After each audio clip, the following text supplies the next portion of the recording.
My dead sister hid my fleshlight from my mom. 7 years ago, after a long hike with my sisters, I went hiking with my sisters. It was fun but exhausting, so I decided to take a shower when we got back home.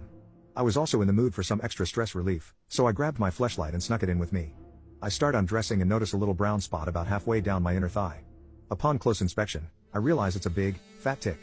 I know I can't handle this situation alone, so I do what any sane, rational person would do. I burst out of the bathroom. After fumbling with the doorknob, I run straight into the living room where my eldest sister is watching TV. Panicking about the ticks, I tell her I have a situation that requires your assistance. Except all she heard was "Bah. Help?" She looks at me confused and then bursts out laughing. That was when I realized. I'm standing in the middle of the living room, completely naked, manhood and everything just hanging out. I cover my shame and run back to the bathroom to grab a towel.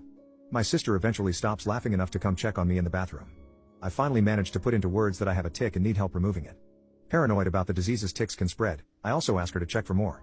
My mom hears all the racket and starts coming out of her room to see what's going on. At the same time, my sister looks me dead in the eye and points at the device, with the kind of face that just screams, "You're a freaking moron." Swiftly and gracefully, she discreetly snatched my device from the bathroom counter.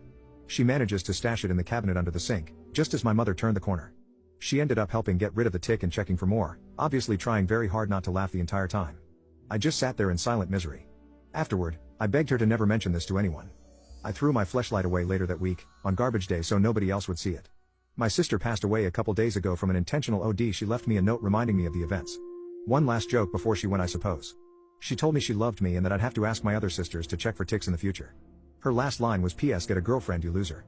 Oddly enough, this is my favorite memory of her, despite how embarrassing it is. I'll never be able to share it with the rest of my family.